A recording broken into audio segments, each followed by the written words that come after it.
This Moon Man is special because he's falling very late in fantasy football drafts. His ADP is fantastic. Coming off injury is the negative, right? He's coming off an ACL tear. He's not going to be probably 100% week one. These are all red flags for sure, but when your cost of entry is deep into the 70s, 80s, depending on where the dust kind of settles on his ADP value in the coming weeks and months, as people will get more excited about not only the Carolina Panthers, who are building a pretty solid team, adding Leggett, Jonathan Brooks. This is a really good squad walking into 2024 comparatively to what they were before the draft. They had an A+, I'd say A- draft. I don't give out A+ very often. The Eagles got an A+, the Cardinals got an A+. But A- draft for the team that I said was probably one of the worst teams in the National Football League.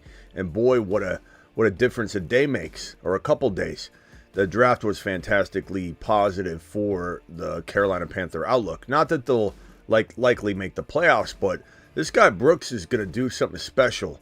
And dare I say, we have ourselves a Moon Man extraordinaire. I give you Jonathan Brooks. And as Travis said when he came in, happy Jonathan Brooks Day. Today will be that day moving forward. File on in. The Moon Man, dropping loads in outer space.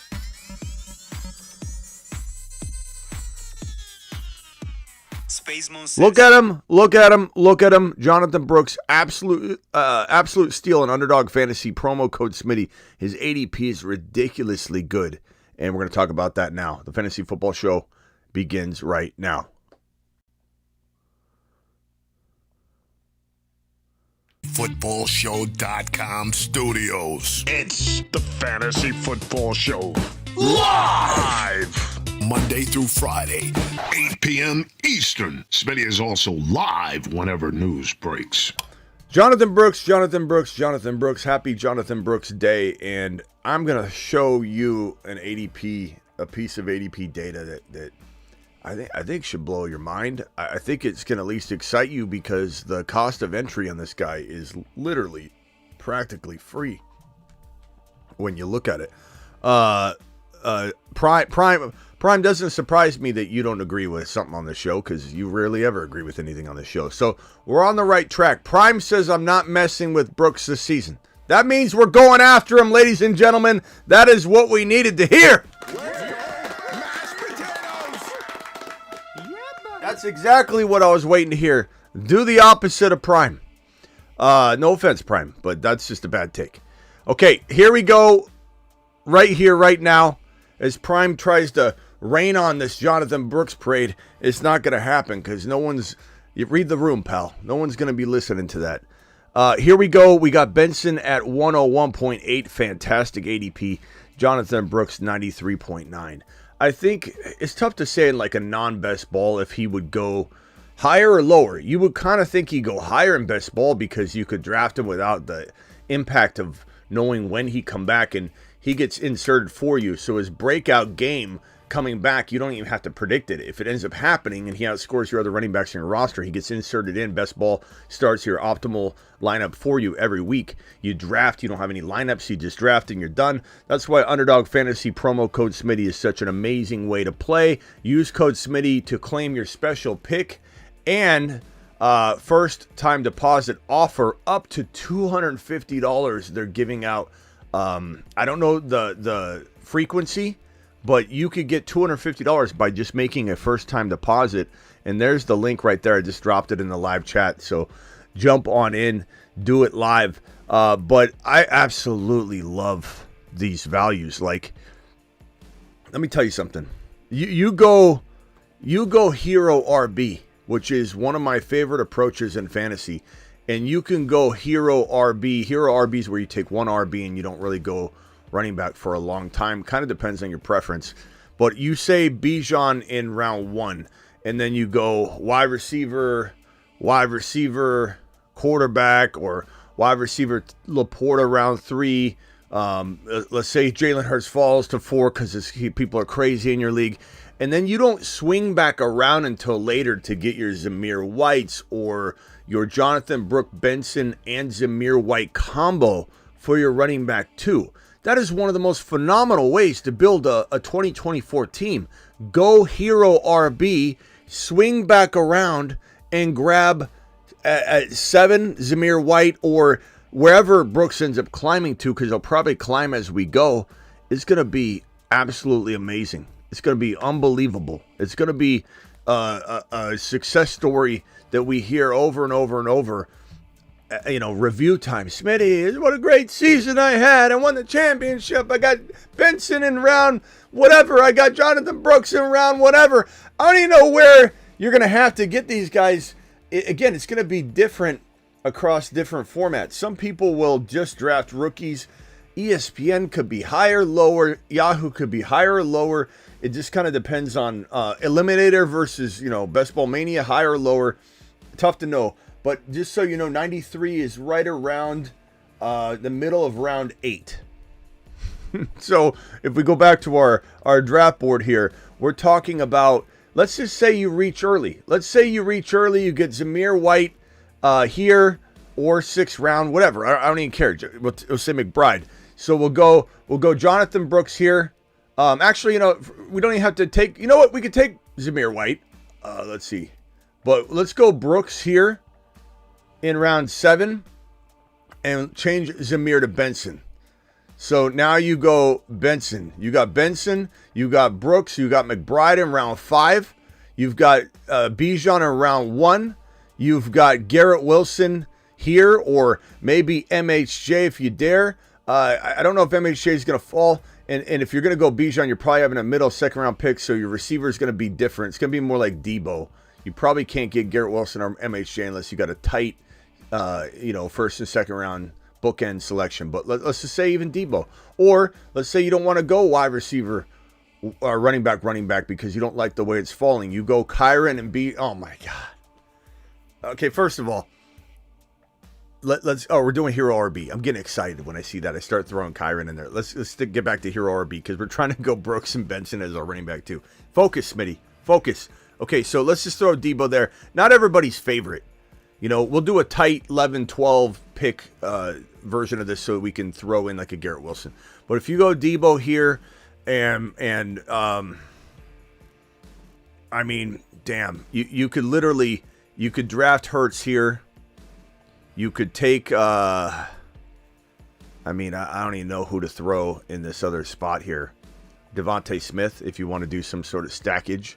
So if we go D Smith here at the 4th round selection. Like, look at this hero RB approach. You go Bijan, Debo, Jalen Hurts, Devontae Smith, McBride, Brooks, Benson, absolute smash. And if, again, we go in this other route, let's say you still get these 2 here, but now you can go Marvin at the 12, and I've seen Hall fall here. I've seen it. It's absolute wild. It's wild stuff. You could even go, damn. Gibbs falls a lot of the time in that territory. So we go Gibbs, we go MHJ with back-to-back 12, 13 picks. We got Devontae Smith and Hurts, or maybe we go Travis Kelce and Mahomes. That's always a nice little option. Where's my Mahomes shares? Where's Mahomes? Oh, there he is. He's back. I'm back here, Smitty. I'm here. There I am. This is Oh my God! Oh my God! Now we don't need McBride here. I haven't even put anybody in the 6th round spot. You get my point. Like, this hero RB going Gibbs, MHJ, Mahomes, Kelce, Brooks, Benson. Good Lord! Good Lord!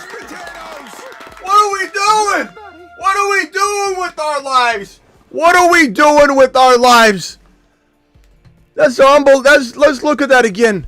Who here is not winning a championship with this monster situation? Look at this. Look at this team. Brooks at 7 wins you a league. Benson at 7 wins you a league. These are league winners right here. We got Benson as a Mars man. Okay. He's on a shuttle to Mars. Look at Air 5. Man. Benson as a Mars man. The Moon Man. Brooks as a Moon man. Roads in outer space. And the winning formula, I don't even have I'm winning this league with, you could take my 5th and 6th round pick. I'm still beating you with this team. I'll forfeit my 5th and 6th round pick, and I'm smashing the hell out of you. To the top. Yeah, buddy. I mean, come on. Am I right or am I right? Oh, boy. Oh, another hater. Prime and Mr. Bakes-A-Lot, you're two of the biggest regulars here that are haters about anything this show brings up. It's okay to disagree, but you don't disagree. You're the anti-show, but you show up every day and work hard. To be more realistic in his outlook, no one recovers from an ACL and has enough time to trust their knee in less than a year. Okay. Oh God, there was somebody that did it last year. Brees Hall is 8 foot tall. He will always answer the mother freaking call. Don't let him fall. In the third, don't stall. Just give Batman the freaking football. He's Brees. He's Brees. He does a hell of a job. A hell of a job. A hell of a job. Brees Hall, please report to the moon. Get breached. Hey, Smitty, I have a question for you. Hey, Smitty, how do I make the planet Uranus list?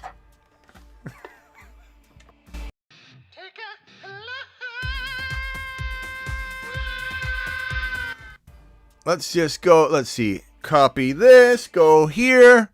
And off he goes to the planet known as Uranus. Paste here. Okay. There you go. Nice and snug. The God. I don't know. For somebody that's here every day hating, you think he would retain something. Okay. Brooks, look, this guy, he's got so much of the risk just completely baked into his ADP because everyone's scared to draft him because Mr. Bakes-A-Lot's spreading a lot of rumors and telling everybody that he's not going to have a good bounce back season. But, you know, someone said Mr. Bakes-A-Lot's on the list twice.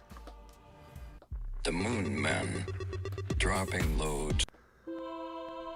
Let's see. And off he goes to the planet known as Uranus. Oh, yes, back to back here. Sell Kyron Williams. He is at his highest value. Be more realistic. No one comes back from an ACL tear. God, it's just like when I tell you there's a type. You know, I hate Kyron. I hate Achane. Jonathan Brooks, ACL recovery. Can't come back from that. Also don't like JD5. I like Caleb Williams. I like Joe Mixon this year. Give me Gus Bus. Build from the trenches in LAC. LAC is going to be... Herbert will be great. Herbert will be a top 6 quarterback. This is a type. I could read you like a book. I could say who you're going to grab. I could say who you're going to draft 100,000 times out of 100,000 times. Not to mention, I've already... Look, I talk about injuries and ACLs. Mr. Bakes-A-Lot, leave this to me. Okay? I'm the guy with the deep fake, you know, degree in MD in medical science. in fictional fantasy football science. You leave it to me, Mr. Bakes-A-Lot. I got it covered for you, pal. Everything's about situation, as we said yesterday. I know Mr. Bakes-A-Lot was here hating on the show then. You have a case by case with ACLs. You have a lot of people that will take Mr. Bakes-A-Lot's attitude, and they don't know any different. It's not their fault. They're not versed in it. They just hear something from somebody, so they repeat it. But in terms of ACL recoveries, everything is case by case. And he referenced Barkley. I told you not to draft Barkley, Mr. Bakes-A-Lot. So thank you for proving my point. J.K. Dobbins, I told you not to draft J.K. Dobbins coming off the ACL tear. Thank you for proving my point right there. And then you look at this one, and you say, here's this young kid. This young kid is gonna be so far ahead of schedule. 19, 20-year-olds tearing ACLs is like spraining an ankle practically, to some degree. Now, there could be setbacks. There could be some sort of cleanup surgery that they hide from us and they need to go back in. The surgeon could have messed up the surgery and didn't do something properly. There's a lot of things. He could tweak something naturally. He could try and rehab it too quickly. There's a lot of things that could pop up, and so we'll adjust and adapt as we go. But this is a fantastic proposition, because guess what? His value is baked the hell into all of the ADPs. And when you see Brooks going in 7 and Benson going in 8, light bulbs should be going off to potentially try and, if best player available allows it, deploy a hero RB draft strategy. We've got gifted memberships from, I think Perps is in the building. Perps, it's so good to see you here. We haven't seen Perps in here on the regular for quite a while. Donnie was gifted a membership, gifted 20 memberships by Perps, dropping wads all over the place. Perps, appreciate you. Perps to the moon. Let's go. Alert. Super chat alert.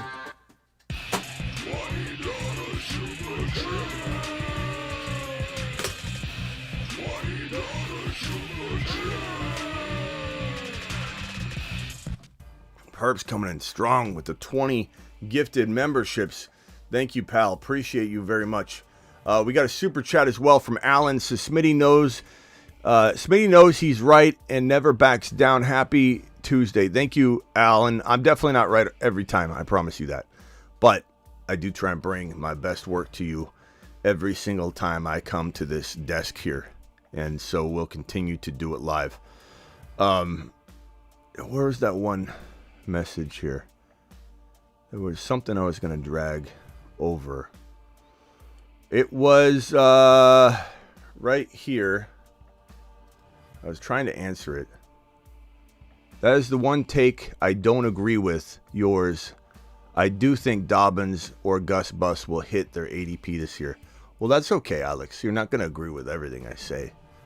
But Dobbins has an Achilles injury he's recovering from, Alex. You don't recover from an Achilles as a running back. You don't. It's never happened. The only running back that's ever become even something remotely decent, because you can never become a top 10 running back. You might be able to. Someone's going to break the mold someday.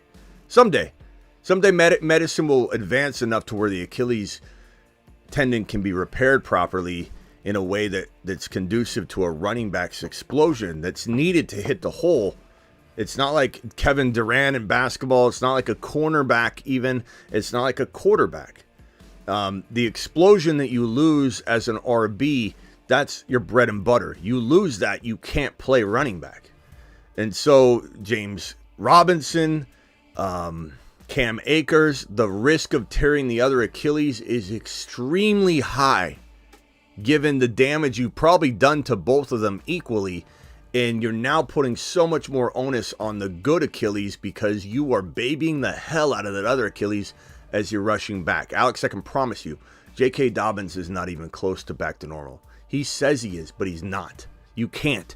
You know what he's doing? Rushing his recovery. He's putting his future and potential second rupture in jeopardy, trying to get back too soon.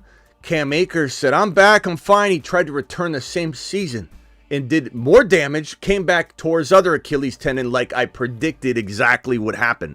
J.K. Dobbins is the furthest thing from a secure player at all. Maybe Gus Edwards does something to earn his ADP. I'm not saying he can't. His ADP isn't that high, but we're definitely not. You look at a guy like Gus Edwards and you say, give me Benson over Gus. Give me Jonathan Brooks over Gus. Give me Connor and give me Benson over Gus. You can cuff Najee Harris and Jaylen Warren at 85.4 overall and 94 overall. I'm not messing with the Gus Edwards. I'm not messing with a Gus and JK. Vidal's the only guy I'll draft. Probably on the Chargers offense. I don't even know McConkey. We'll have to see where McConkey's ADP levels when June, July, and August come around. But Vidal's going to start games. There's J.K. Dobbins is a non-factor. Just an absolute straight non-factor. Gus Edwards, we'll see. We will see. Smitty, Panthers O-line is sus. I don't know about Brooks, man. They're improving so much of that team all around, bro. And you got to also factor in that offensive line is sometimes 50% coaching. And that, not saying you can turn a bad offensive line into an elite offensive line with coaching, but you can make significant improvements just by bringing in the right staff, bringing in a couple guys, having guys that were injured not play injured, having a good elite running back like Jonathan Brooks, having a field stretcher and possession dominating receiver like Leggett, having Bryce Young be a year older. The one, and Elvis, this is a good question, and I'm not saying, and thank you, Alan, for dropping that $10 holler. Elvis, I'm not saying this is a wrong topic. So many people have this concern and fear, so it's an excellent question. But the one thing people make the biggest mistake on in terms of judging offensive lines is judging an offensive line in the worst of scenarios. Judging the New York Jet offensive line last year is laughable to me. I'm not saying they didn't need to improve it, and they did, by the way. They even improved it, but what people don't say, the story and paint, the picture people paint with an offensive line that has no quarterback, that's collapsing, the defense is getting tired, everybody's breaking down. There's Zach Wilson making this offensive line play much worse than it is. And I always give you the example in Arizona. Kurt Warner coming over to Arizona with his quick release and his aerial attack, the offensive scheme alone, stretching the defense out, fixed the Cardinals' offensive line problems like that. Aaron Rodgers going under center versus Zach Wilson fixes a lot of the offensive line problems in New York without making a single personnel move like that. Breece Hall has more room to run because of the presence of Aaron Rodgers, not just because of the quick release, but because of the defensive respect spreading out. The offense is more capable downfield. Better offensive line immediately. New coaching. Look at the KC Chiefs and what they've done. They brought in new guys. Look at the San Francisco 49ers. They always have what people sound the alarm on of being a horrible offensive line. And while Kyle Shanahan's scheme leaves people open to get hit, blindsided, you have linebackers getting blocked by running backs and tight ends. This is a problem, and it's why there's always injuries in San Francisco. But San Francisco is always a big, huge offensive line concern because they got no-name guys in the cornerback positions and no-name guys on the offensive line, but it's coaching. They do very well coaching up their offensive line. So be careful trying to paint a picture about offensive line based on previous season's play, because it's a risky game and it's really a ridiculous comparison that far too many people make and try and transpose last year to this year. It's not a smart way to look at it. Just so you know. And I don't know if you guys get the sense in here, but the doubt behind Jonathan Brooks feels real. Even in a very Jonathan Brooks Moon Man friendly environment where people say everybody agrees with Smitty. There's arguments in here all the time. But what I would say to everybody watching right now is that take the temperature, take it in. The temperature says that there's a significant amount of doubters on Jonathan Brooks right now, which explains why his ADP is a ridiculously good 7th round value. Benson, there's so much doubt. No matter what kind of Benson show I do, no matter what kind of Jonathan Brooks show I do, because these guys have injury and team concern. Offensive line. Again, Elvis, not ripping on your question. I love that you asked it because it's a great conversation. But offensive line. Why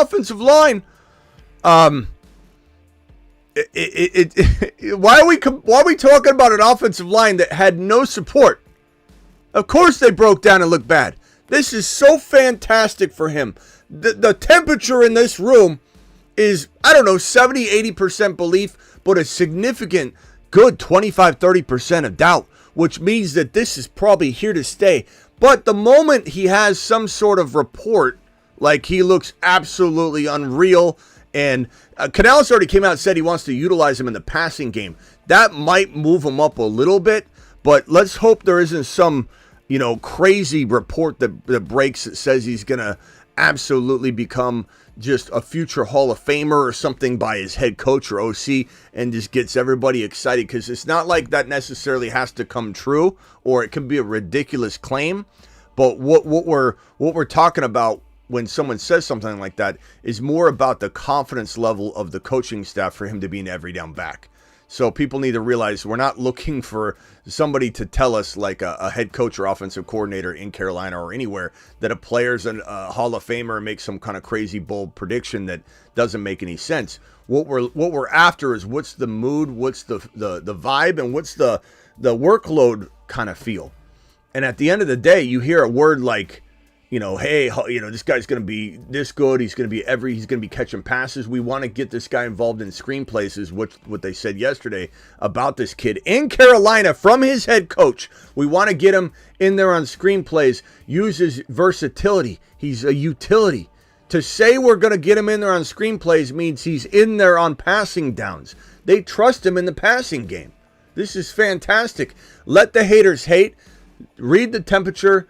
React to the temperature, draft him accordingly. Round 7's where it's at currently. Round 8 is where Benson's at currently, and we're going to keep smashing it over and over and over to win as many leagues as we can with the Brooks and Benson maneuver. And that's whether you're going hero RB or not. These are 2 league winners. These are the 2 running back league winners, maybe mixed with Zamir White, maybe a little Stevenson, and a few others. I'm not limiting to this, just those 4, but these are 2 of my favorite league winners from the later rounds, like 7, 8, 9, 6, 7, 8, 9. Zamir White, Brooks, Benson, they can win leagues, ladies and gentlemen.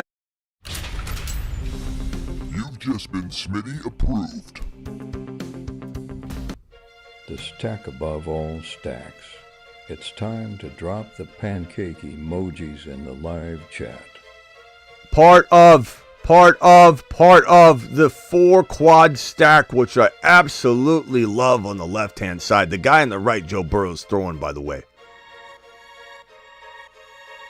He's throwing, and he's doing it live. So, for those wondering on the news, we did this earlier. We talked about this earlier. Thanks, Perps, for dropping the 20 wad.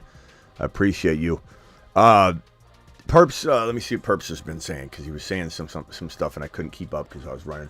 Well, you're right on time. That's prime time for dinner. I don't think I've eaten dinner that early since I was a child. Yeah, Perps, appreciate you being here. Perps to the moon. Rashee Rice in trouble again. God, this guy doesn't get it. A lot of these players don't get it. They got the world by the balls. They got the world on a silver platter. They got the workout facility, the open cafeteria, the weight room sitting there, the playbook to be read, the best job in the world, really. And he's out at the club on Monday, back at the club, racing home in his race car, a supercar that he was leasing, while his buddy from SMU, the cornerback for SMU, who is no longer the cornerback at SMU. They took care of it. As soon as that guy crashed that Corvette in the 6-car pileup that happened with Rashee Rice, SMU said, no, we're not having it. Chiefs didn't, though. Chiefs sat on it. This kid, I don't know if they talked to him or not. I don't know if anybody sat him down and said, stop going to the club. Stop hanging out with the wrong people. Stop getting in accidents and walking away from the scene and leaving 4 other vehicles with injured people in the vehicles and walking away and running away like a coward. Stop doing that. Get your head on straight. What's he do? Back at the club. Allegedly hitting a photographer. Now, this could be one of those things. Remember Tyreek Hill? Like, it said that he hit somebody and it was the footage was ridiculous. And, nothing happened. I'm not saying that this is going to turn into anything, but he's putting himself in this situation too. By going to the club. Why is he at the club? This guy, he's done to me. I'm not going near him. Anybody can give me a scenario, and I'm drafting 10, 15, 20 other people around his ADP, no matter where it fluctuates all off season long. I am not drafting him. I'll draft Hollywood and Worthy. I think Mahomes is going to go, his value is going to go down a little bit because people will be frightened about him losing an asset. I'm not, because his situation without Rashee Rice, if he's off the team even, is better this year than it was last year. And they just won a Super Bowl, are totally in sync. Kelsey, Mahomes are in sync. It's all under control.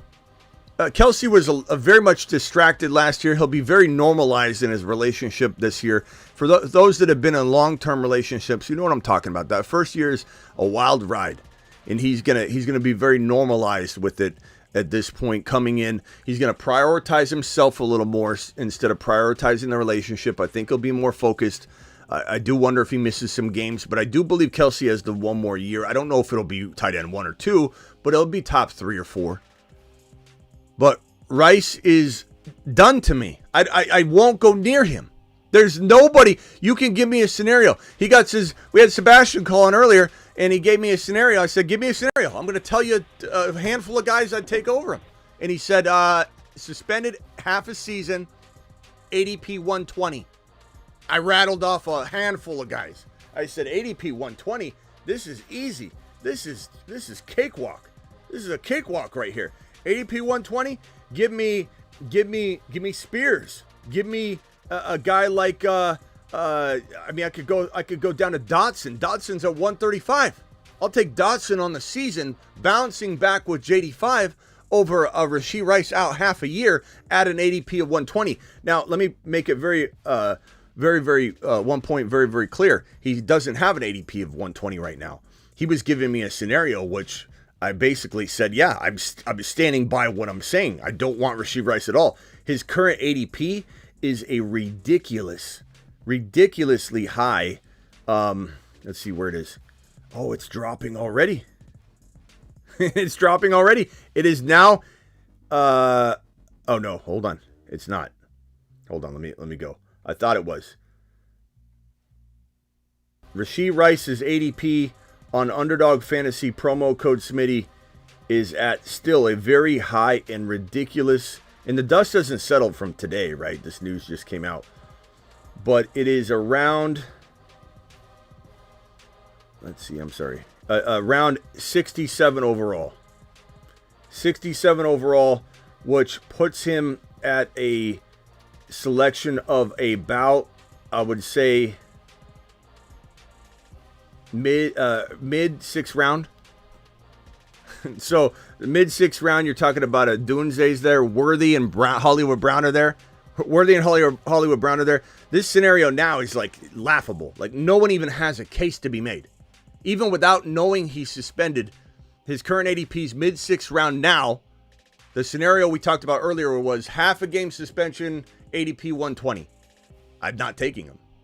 The current situation is ADP 67 overall, mid 6th round, and there's a worse chance of taking him now than in the scenario that I just talked about, the fictitious one.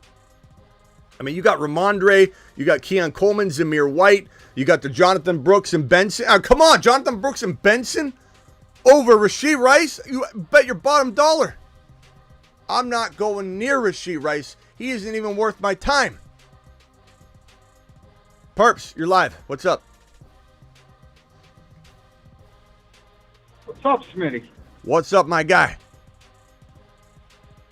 Sorry, I've been MIA. I've been busy with family and work. Hey, no problem. I got a lost part, missing out. I tune in every now and again for a little bit I have here and there, but yeah, I'm behind. Yeah, we do miss seeing you, but I'm sure that number one, I don't know if it's easier to listen on Spotify, but almost every show's on Spotify, so you can get your fix that way if it's easier. Also, the replay crew, we love the replay mafia. We need the replay crew, so there's nothing wrong with being a part of that crew. But I mean, hopefully during the season you'll have some drive time ability to listen and all that. I don't know, but we're just glad to have you here when you can get here. So perps to the moon. I'm pretty sure. I'm pretty sure I know your answer here. You're not drafting Rashee Rice probably anywhere. Just you're more of like a Ron Navy type, like out of principle you might not, right? Whoa! Did you just compare me to Ron Navy?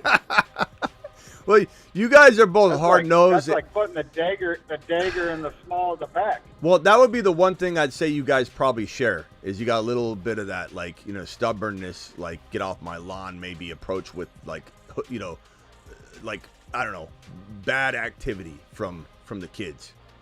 When the kids mess around and are up to no good, you and Ron Navy, I see similarities there. And I see it in myself, too, though. Like, you're not alone. I'm in that boat, too. Get off my lawn. I'm the guy that, like, I'll park in front of somebody's house, just helping someone move or something.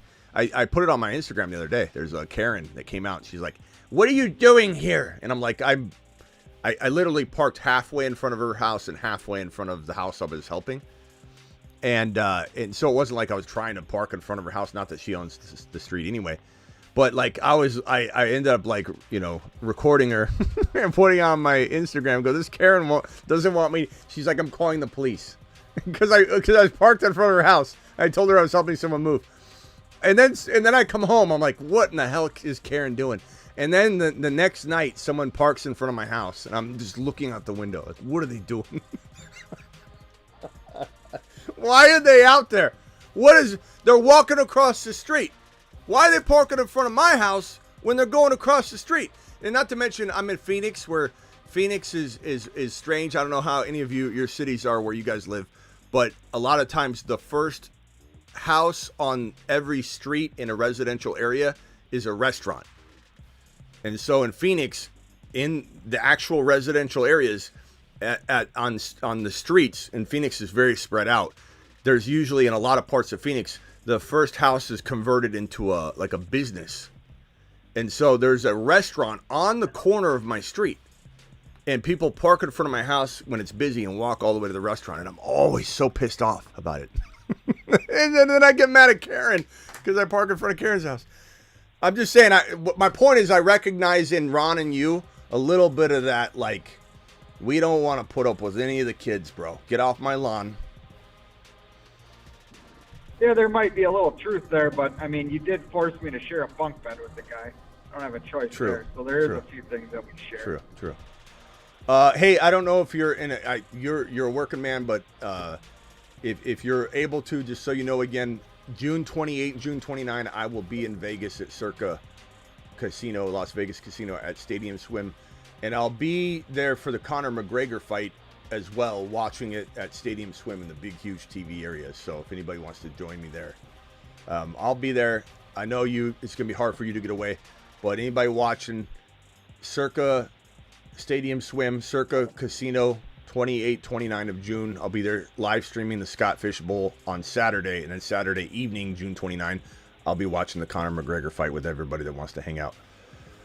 What else you got, Perps? That's awesome. Has anyone confirmed for that? Anyone going? Yeah. We got, like, last year, there's 3 or 4 people that, like, flew out. It was really cool. And then a couple of those guys have said they're going to. I never know. Like, 4 or 5 people said they were coming last time. They didn't. You never know. But I think we'll have about 10 there at minimum, which is pretty good. When you think about it, it's like, hey, we got 25,000 subscribers here, and like 10 people are gonna, like, fly. Like, that's kind of wild. But some people, we got Reebok Joe, we've got Chris from Vegas. Those 2 guys, I met Reebok Joe there. He didn't know me or anything. He didn't know the channel, and then he introduced the channel to Chris from Vegas, and so those 2 guys will be there locally. And then Denny's gonna fly in. He says he said last time, and he did.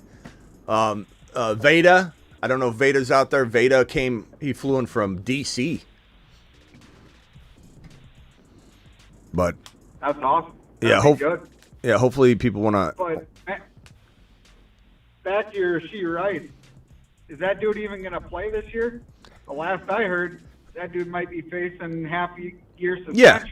Yeah. The word is minimum half a year, but they don't know if it's going to be this year, next year. You know how this thing gets moved back. The only thing is he's not doing himself any favors if the league is toying with the idea of commissioner exempt listing him and putting him on paid leave, because then they don't have to follow the process of normalcy. Let the legal process play out, like Kamara's, right? Kamara's was awful, but they're like, we're going to let the legal process play out. Deshaun Watson, similar thing like with the civil stuff. They're like letting that stuff play out. There's no impact there. Once something gets crazy criminal, and it's not a criminal misdemeanor like Kamara's ended up being, like if it's something severe, they can literally step in and go commissioner exemplist, which used to be what the league would do over anything. You sneeze wrong, Goodell would put you on the exempt list, and he did that with Josh Gordon. It was so unfair. Josh Gordon's career went down the drain, and it wasn't fair for him. Now the NFLPA, and rightly so, negotiated in that they got to let this legal process play out, but it's not something they have to stick to. They just follow this very strong guideline to help keep things at peace, but between the players, NFLPA, and the league.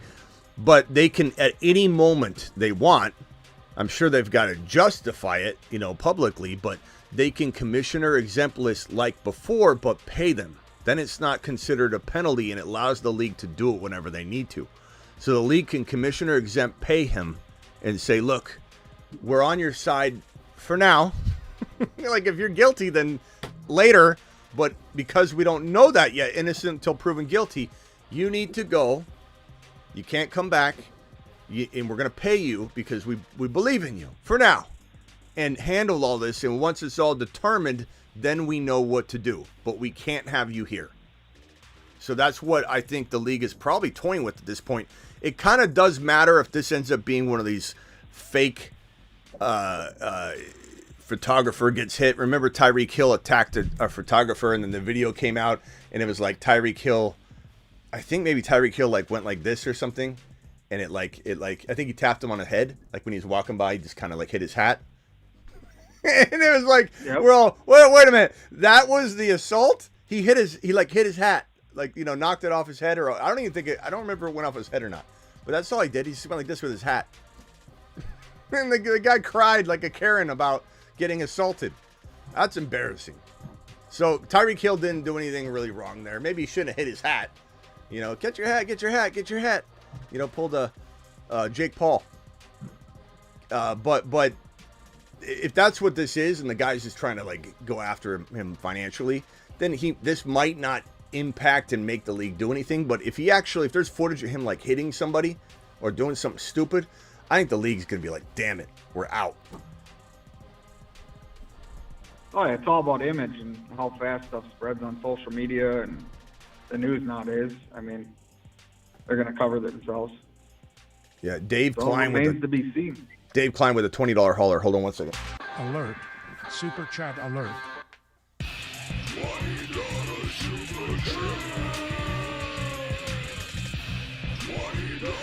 Dave, appreciate you dropping the 20 wad. Dave to the freaking moon. Dave, 1 QB full PPR. I have Josh Allen and Penix and Walker. Oh, I want to talk about Penix Jr. with you. Remind me, Perps, in a second. 1 QB full PPR. I have Josh Allen, Penix Jr., and Walker. I got offered Charbonnet, Fields, and Lloyd. For Jaden Daniels, yes or no?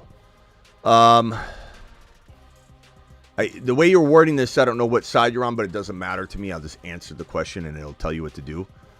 I got offered Charbonnet, Fields, and Lloyd. Some people say that, and they mean the opposite, but look, Daniels is worth way more than Fields, Charbonnet, and Lloyd. So, and I think you mean Floyd. We'll call him Lloyd anyway. So, I would say. Oh no, that's Marshawn. Okay, Marshawn Lloyd. Yeah, Marshawn Lloyd. Okay, it's correct. Okay, so Lloyd, Charbonnet, Fields. But Jaden Daniels is worth so much more. Even in a 1 QB, he's worth so much more. I know you got Josh Allen. I know you got Penix, but I don't care about Sharbs with Walker when you can hand me an elite player like that. So I'm going to take Daniels. But the only thing that would concern me is I do it. I do it. I hate that you're getting rid of your handcuff, and I do like Lloyd a lot. Well, it depends what the rest of his depth is, too, though. If he's giving up those pieces, I mean, because all he mentioned was mainly quarterback. The only thing, though, is JD5 if he becomes Lamar, he can get whatever the hell he wants later. Even in a league where people won't trade very easily, if he's the next Lamar, you could sell low and get a second round player. So I would take the investment opportunity. If it's like someone giving you a home, and you're just waiting on the value to go up and you can't touch it for a while, it sucks. You'd almost rather have the cash, right? But will you even use the cash? Like if you said you take 20 grand that you're holding in your account, but probably never will touch, but you can invest it in something that will probably be worth 100 grand.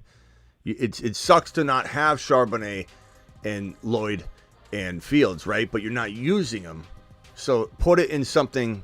It's like putting it in a CD you can't touch. It's locked for a year. You put it in the CD, and then when you open up the CD at the end, it's going to have JD5 sitting there worth 100 grand instead of 20. That's my take anyway. Even I one like QB. it, the way you explained it. Yeah, I agree. But like, could it backfire if Charbonnet takes over? Sure, but part of me thinks like even if that happens, like you don't even know what Charbonnet is going to be in Seattle. Like the way they, I know it's a new regime, but you just, I'd rather take the chance on JD5. But great question, David. And if you have a follow-up, call in. Perps. Okay, so Penix Jr. Ron's got on here. I don't know if you saw last night's show. Ron's so revengeful. I said that I think Penix Jr. starts by week 8, 9, 10. I just think that it's not me betting against Cousins as much as that, like, he has one little situation pop up and he's got an Achilles recovery. He could have a calf strain and they're like, oh, shut it down, just to be safe. And if Penix Jr. gets in there and he blows up, it's like, then it's just like, we're going to wait on Cousins another week. We're going to wait on Cousins another week. We're going to wait on, and then before you know it, they're going to be like, okay, never mind, Cousins ain't coming back. We're just kind of buying time. Like there's just a high likelihood of replacement opportunity for the Falcons because this is their future. If he goes in, how is he coming out?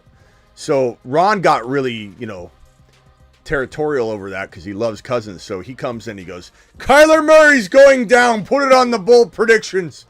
And so he's like, if Cousins is going down, Kyler's going down. So he put that on the bold predictions. Ron couldn't help himself. But I want to know your natural take about Penix Jr. And do you think that because Cousins was was very close to dear to your heart because you were a Vikings fan, diehard Vikings fan. Ron might suggest otherwise because you didn't want to keep Cousins and that pissed him off. But what do you think about Cousins versus Penix Jr.? I forget how you feel about Penix Jr. I think you wanted him in Minnesota, right? Yeah, I was frustrated that he got taken.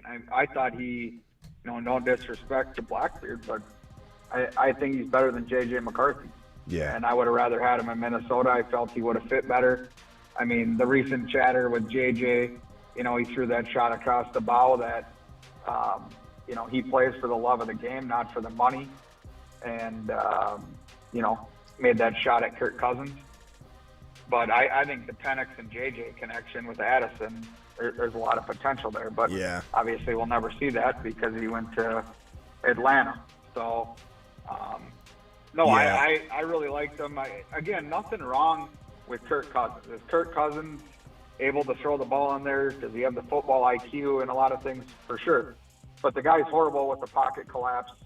But he has a career in that, I guess, third or fourth best in the league all the time. Well, second is the first loser. And he can never get over that hill to be better than the rest of those guys. And he was getting to become too much money and wasn't going to be worth keeping in Minnesota. Yeah. I don't know if you feel like it was a mistake to bring in both. I think the only argument someone can legitimately make, in my opinion, at least make it well, is that they shouldn't have paid Cousins, not that they shouldn't have drafted Penix Jr. But I realize that people are trying to tie the decision to draft Penix Jr. when you already committed to Cousins as a bad draft selection. But I just don't look at that way because I look at it like, let me give you another example. The best thing I can do is think of analogies. But let's say you have a bank. Okay, you have a bank. You have amazing bankers. You have a not so good management team. Okay, you have a opportunity to hire a branch manager. There's only one branch manager position. and you have an opportunity to hire other elite other tellers or bankers that you have a big vacancy in, but you feel so strongly about the core of your bank, but you feel so poorly about the managerial part of it, you go and hire 2 essentially branch managers. You stick one that's overqualified in the assistant role, you stick the other one in the manager role. You're just trying to make sure from the top down it's all as best as it can be at the most important position, because you're not worried at all about the soldiers. And the way I look at it in Atlanta is, if there was a need at edge rusher or there was a need at corner, which we know that there were needs, the filling of those guys with later picks and coaching them up is not as far-fetched an idea to bring them up to speed to the guys you could have taken at 8 than it is to replace a quarterback if one goes down. And when we saw Aaron Rodgers go down, we saw a team that had Super Bowl aspirations, and people might have a foggy memory about the Jets' ability to do that last year if they had Rodgers, because we're so used to seeing Bijan, London, and Pitts, and Breece Hall and Garrett Wilson have nothing. And it's just like we're numb to the fact that these are capable players of being like number 1 at their positions, like all of them.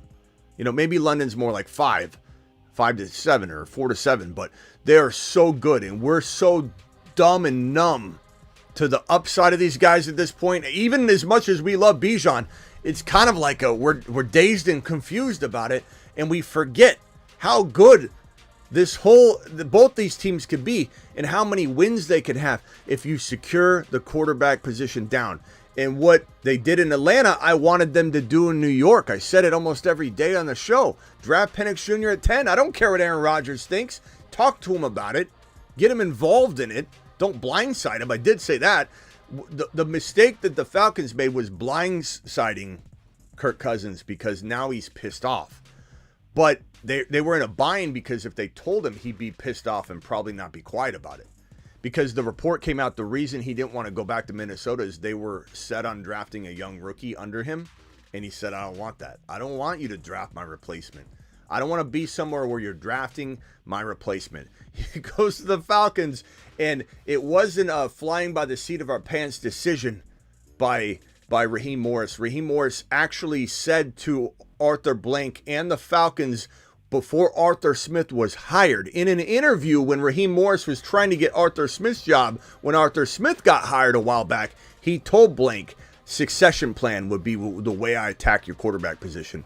Have somebody and bring in the guy that's going to replace him, and have the succession plan there in place in day 1. And they didn't like that. They liked Arthur Smith's approach. Go with one quarterback, build around at other pieces.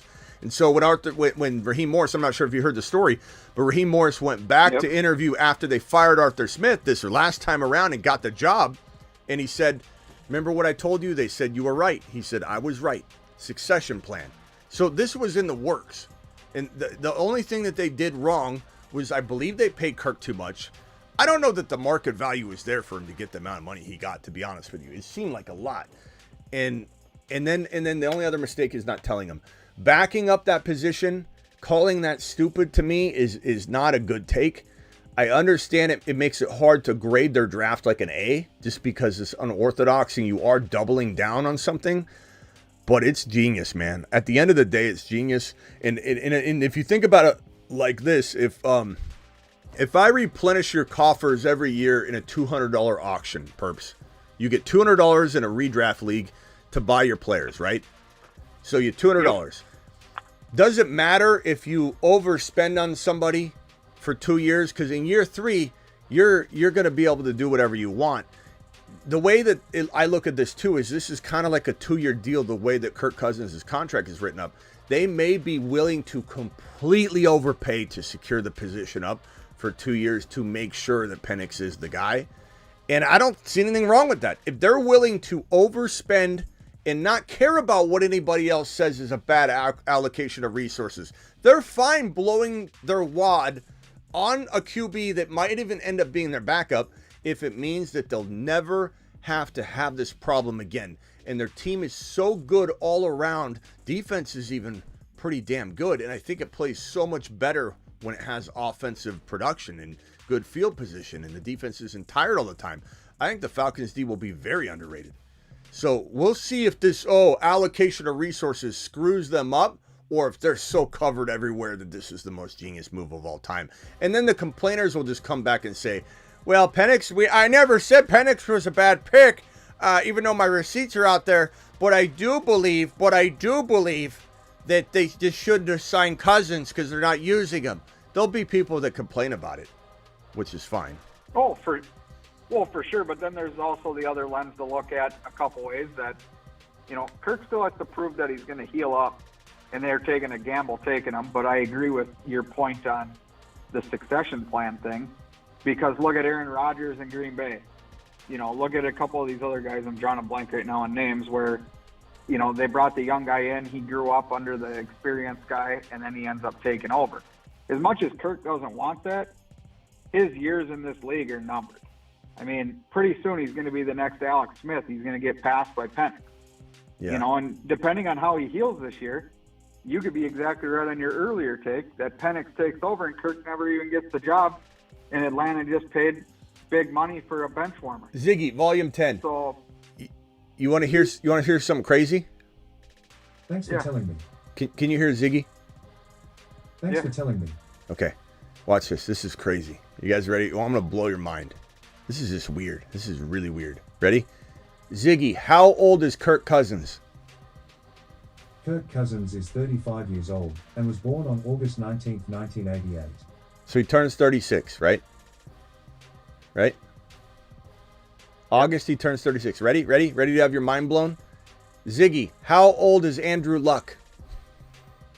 Andrew Luck is 34 years old and was born on September 12th, 1989. Can you guys believe Andrew Luck is 34 years old? He retired so early. I've heard rumors about, like, hey, if someone was to come out of retirement, who are the top, guys that could come out? Watt said he would answer the call if D'Amico Ryans called him. So that came out today. Watt said, if I get the call from D'Amico, I'm staying in shape.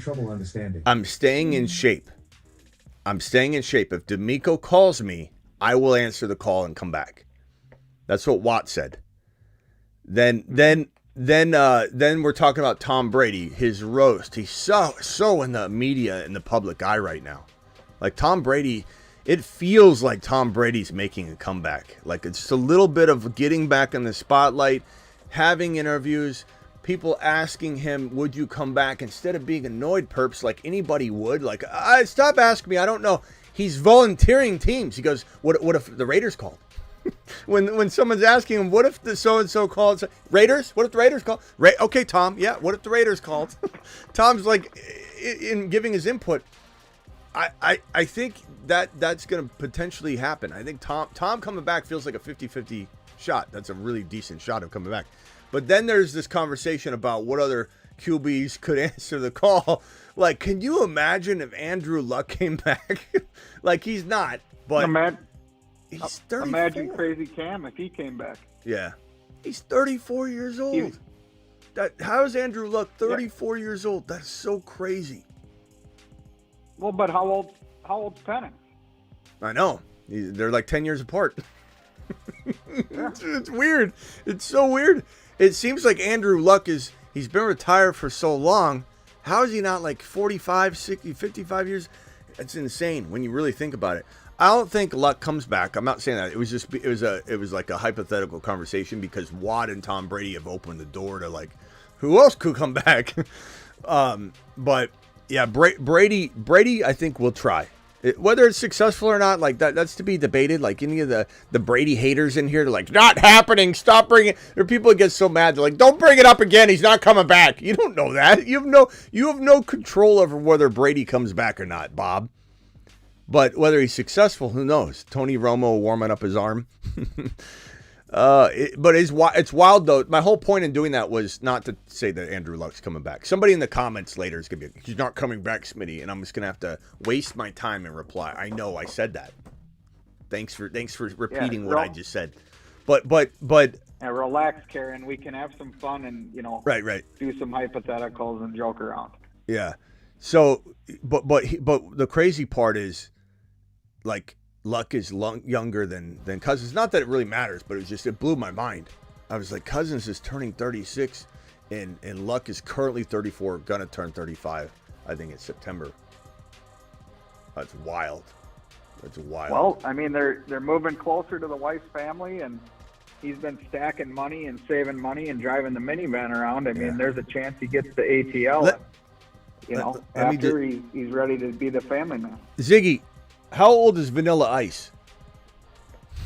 Vanilla Ice is 56 years old. Okay. Ziggy, how old is MC Hammer? That was your idol as a kid. MC Hammer is 62 years old. Woo! Woo! Hammer time. Vanilla Ice, that guy's done well for himself. There was a time where he was there. Those commercials were like, they showed him like on top of the world, and they showed him broke, and there was like a commercial. Yep. But he's not broke. He's Vanilli. He's filthy rich. Vanilla Ice. Speaking of broke, that's what Rashee Rice is going to do if he can't keep a job. That dude's going to get sued behind his eyeball. Well, he's going to be broke and out of money.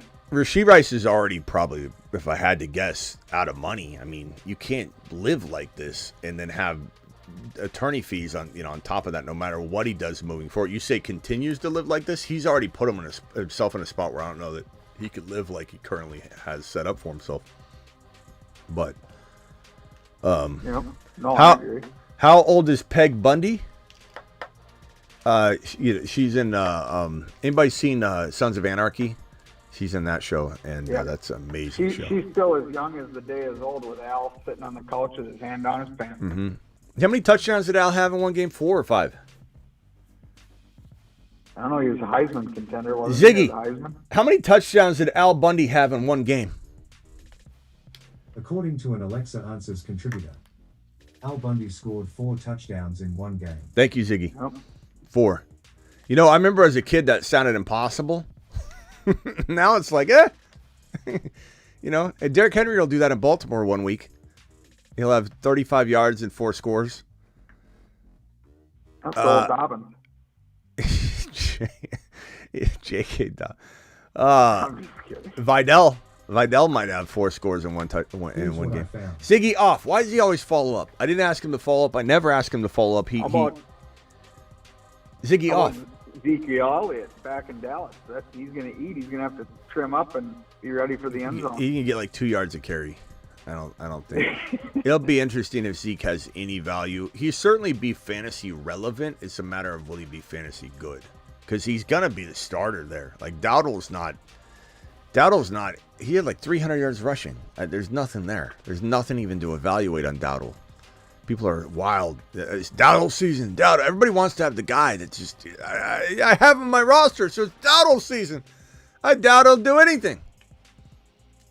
Yep. But Zeke Elliott probably won't either. Dallas crapped the bed hard, and I don't care about the reports of they didn't have money allocated. That's their fault. Jerry Jones needs to go. That dude has dementia and Alzheimer's. He's already gone up here, and there's a strong shot that Dak still gets his extension. It's just he's saying no one moment, then yes another moment, then no another moment.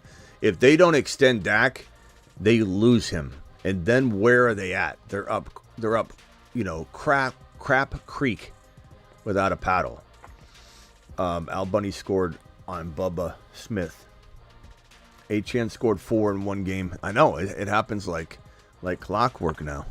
Remember Achane had 2 rushing touchdowns and 2 receiving? that was unreal. Let me go find that game. God, Achane's so good. Bijan Robinson's going to have that luck. Wait, this guy right here? Hi, my name is Bijan Robinson. I like long walks on the beach. And, well, I also like scoring.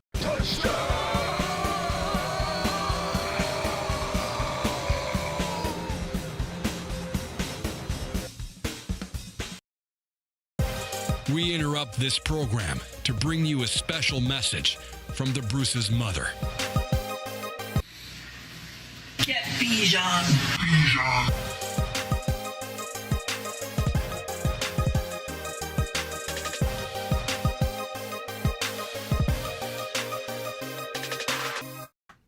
Yep, that's the guy, Bijan.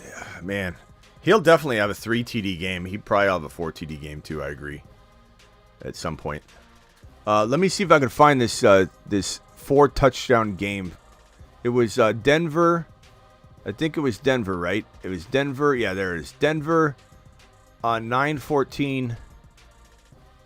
Let's see here. He had, oh my God. This game was unreal for Achane. Sometimes you got to reflect on this stuff. I'm gonna put this on his. Let me go to the Achane board because this deserves to be, worshipped right here. This is unbelievable. This game log. But look at Achane's 9-24 game against the Denver Broncos. 18 carries for 203, 11 yards a carry, 2 touchdowns, along a 67, 4 targets, 4 receptions. That's important. It's important when he converts those. 30 receptions and 2 scores, 4 touchdowns and 233 yards. Wow. 233 yards, 4 touchdowns, and 4 receptions. 4 PPR points added to that. Wow. What a day. What a day. Next week, 101 and 2 scores on the ground. Next week, 151 and a score on the ground. He had 2 weeks after that. He had 73 and 2. Unreal, man. Unreal. Achane to the freaking moon. Achane to Saturn, I mean. Sorry. Unreal. I knew it, man. All right, Perps. Anything else, pal? That's it. I'll let you carry on with the all right. the show. I'm just getting home. I'm gonna go do a few things. And try and tune in either later tonight or tomorrow. Last question. You like Jonathan Brooks in the 7th round? It's okay if you don't. Not everybody's going to. That's what makes him valuable. But yeah, I'm not down on him yet. I mean, I need to see something out of him, but I liked his value there when I was doing drafts earlier. So attaboy. Yeah, I would take him there still. All right, later, Perps. Appreciate it. Thank you for the 20 gifted memberships. Later, bro. Nope, you're welcome. Yep, we'll see you later. Have a good one. If you got a membership from Perps, drop a fire emoji, an eggplant, whatever way you want to express yourself. Best fantasy football YouTube channel out there. Spencer, are you here still? Spencer, $2 hauler. Appreciate to the moon. The kind words, Spence. To the moon, my guy. To the moon. Where else are we at? What do we got? What do you hear? What do you say? I think we got another piece of news somewhere. I want to say, there's this today that we hadn't got to yet. No, that's the Rashee Rice one. Let's see here. It was this one right here. Tyler Boyd, free agent. Tyler Boyd signing with the Titans. Nothing burger. I don't know that he's got any fantasy value in a pretty crowded room. So interesting place to land. Levis has got some weapons though. Levis has quietly got a pretty decent amount of talent. Spears and Pollard. He's got Hopkins and Ridley. And, Burks I've never loved, but you got Burks and you got Boyd. I mean, it's a lot of talent. I don't know what they're going to do, but be interesting at least. Thank you, Elvis, for your super chat again. He says he doesn't believe in Brooks as much as your boy, but that's okay. I'm sure, Elvis, we convinced you a little bit. Thank you, Spencer. Appreciate you. Moon Man, Jonathan Brooks. The Moon Men, dropping loads in outer space.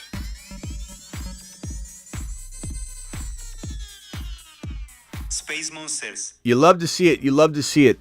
Feel very, very good about that Moon Man list. Feel very good about the Saturn Man list. The Saturn Men.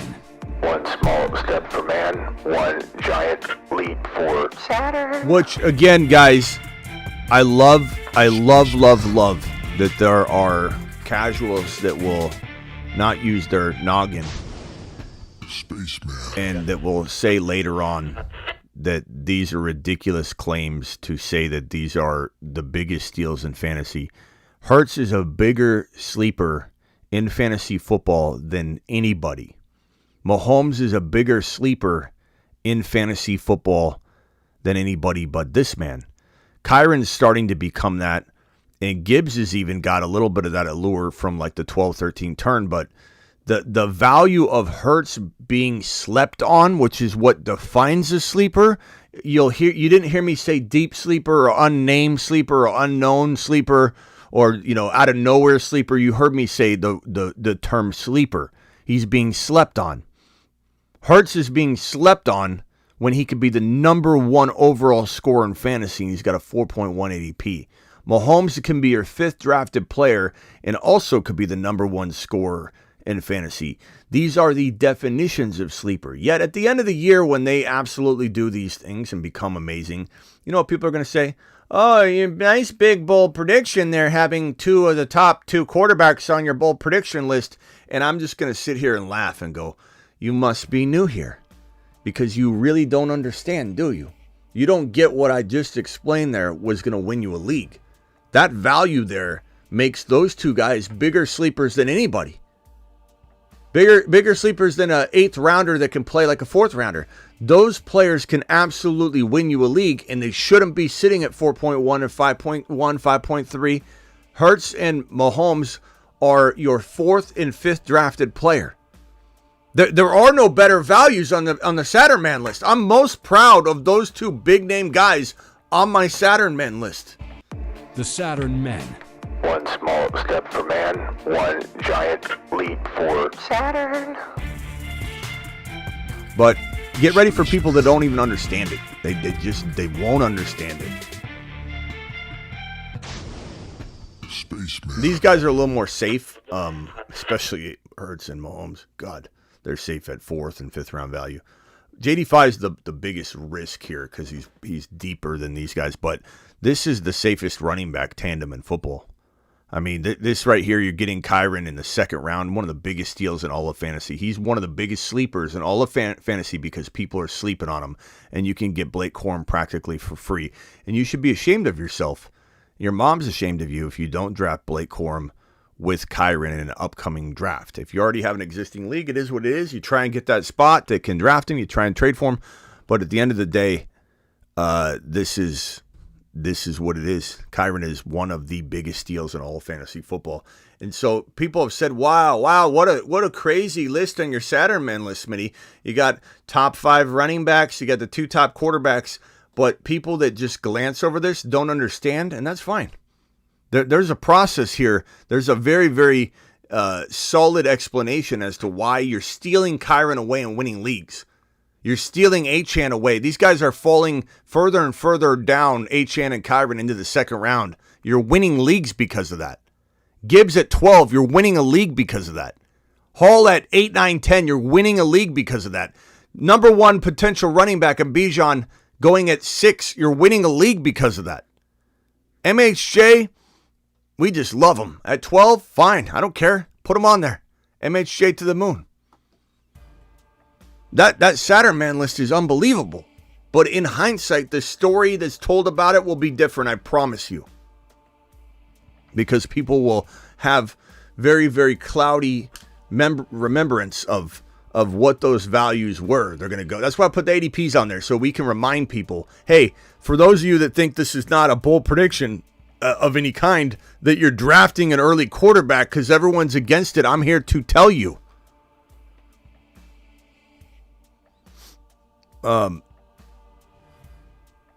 Let's see here. Add CMC to the Saturn list. We can have... No, you can't put CMC... Prime, what is wrong with you, bro? We agree on nothing. Why'd you even venture onto this channel? I don't understand it. We don't even see eye to eye on anything. Add CMC to the Saturn list so we can have the top... Why would you add CMC to the Saturn list? He's going number 1 overall. There's no value. There's no hidden value there, my guy. I think you're just wanting it to get all the running backs on there, I guess. I don't know. I don't understand you. That's all I got for now. We'll probably be back tonight doing a draft stream or a breaking news stream, I imagine.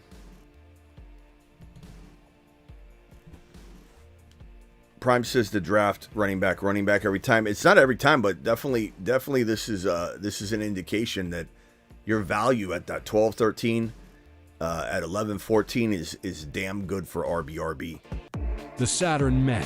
One small step for man, one giant leap for Saturn. That isn't a far-fetched claim there, Prime. Finally, we see eye to eye on something. Not that I lock it in. I like MHJ and Hall.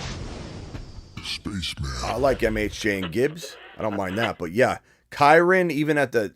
I'm taking Kyren at the 14 and 13 still in a league where I just wanted to draft him. But you try and let him fall because he's falling to the mid-second to late second all the time right now.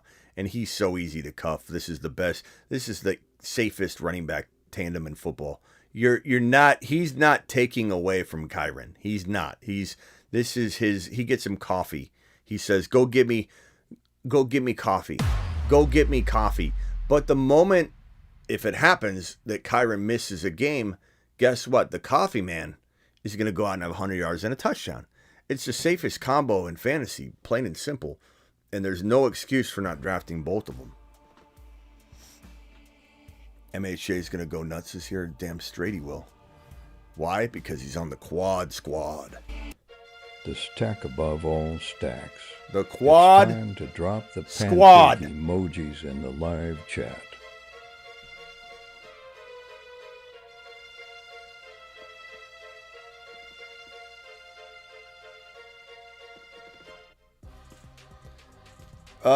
Stay away from Rice. Go draft Jonathan Brooks in the 7th round. Go draft Benson in round 8. Go draft the quad squad. Go draft Mahomes at 5.1 and beyond. Go draft Hurts at 4.1 and beyond. Take Kyren anywhere in the 2nd round, but the later you get him, the better. Don't hesitate on Bijan. Don't hesitate on Achane. Your Mars men are not to be ignored. He's on a shuttle to Mars.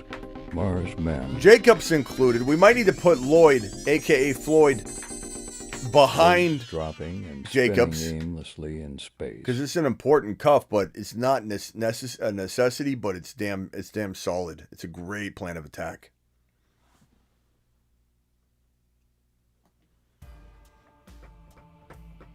All right, on that note, yeah, Kyren's going to blow up. I love that a lot of you love Kyren. Kyren to the freaking moon. Let's play the Kyren video on the way out the door. I'll see you all tonight on the Graveyard Show, probably about midnight Eastern. I'll try and go live a little earlier, but about midnight Eastern, we'll be live back. Probably do a draft, or at the very least, we'll drop a private draft link at the end or whatever. But make sure you're signed up on Underdog Fantasy, promo code Smitty in advance, so that you're not scrambling and trying to get into the draft and not able to do it because you got to sign up. Do it now. Just click this link. I'll drop it in the live chat. There it is. Boom. Use code Smitty to claim your special pick plus first time deposit offer. You understand what I'm saying? It's not a deposit match. First time deposit offer. The minimum's $10. First time deposit offer up to $250 in bonus cash. Again, don't know how many people are going to get that $250, but they're just going to do like different, I think, bonus cash drops. So like you might get lucky and get $250 when you do it. So Underdog Fantasy promo code Smitty.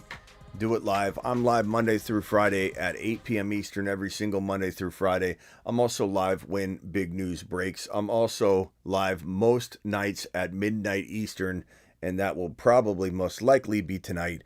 And on that note, I leave you with my main man, Marvin.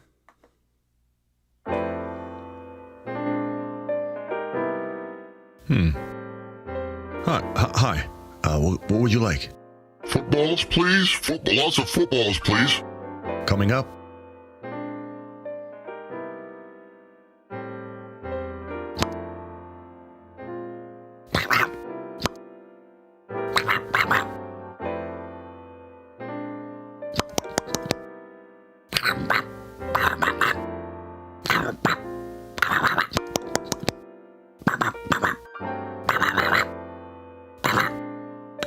He's Marvin, he's 11 feet tall, and he loves to consume the football. He's Kyler, he's 4 feet tall, but starving Marvin will answer the call. They're Kyler and Marvin. He's Kyren, feet tall, and he knows how to handle a ball. He's Kyron, he can take frowns and turn them upside down with his touchdowns. We interrupt this program to bring you a special message from the Bruce's mother. Get Bijan.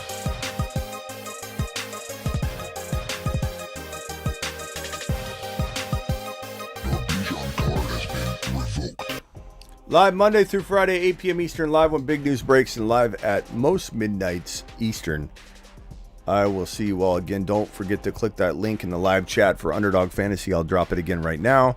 Just sign up ahead of time. Don't be shy. And we will see you back here for at least a draft, or we'll do a private draft link at the end if there's some news to break.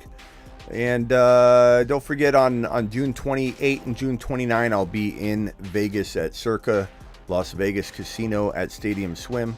I'll be there the 28th doing my 8 p.m. show Eastern, which will be 5 p.m. Vegas time. I'll be there 5 p.m. Vegas time, 8 p.m. Eastern for my live Friday night show on June 28th. I'll be poolside doing the live stream. And then in the evening time, I'll do the graveyard stream somewhere inside Las Vegas Circa Casino. And then Saturday, I'm live the entirety of Saturday, live streaming the Scott Fish Bowl in-person draft for Scott Fish. I'm doing that like I did last year. They asked me to live stream it, and I did. So I'll be live streaming that draft. It'll be a lot better this time. Last time it was like kind of makeshift on my cell phone because we had some issues. But hopefully we'll be, live streaming from my computer, and it'll be a lot cleaner. I'll have the draft board up, etc. And then later on that evening, I'll be there at the Conor McGregor fight poolside, or I'll be watching the Conor McGregor fight poolside at Stadium Swim. So if anybody wants to hang out and watch the Conor McGregor fight with me, I'll be there June 29, Saturday, doing that. And then I'll probably do a graveyard stream Saturday evening after the Conor McGregor fight. So packed show, amount of shows, 4 shows probably in total in Vegas in a 2-day period, with pretty much an all-day live stream draft event. Appreciate all my mods in here: Blackbeard, Travis Rowe, Sick Nasty, all of you that are in here. Space Ricky, if he's in here.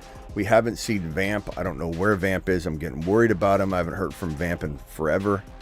And we got to hit the bat signal for this one. I don't know where Lego Batman is either, because how are we going to find one person if we can't find the other? Vampy, Lego Batman.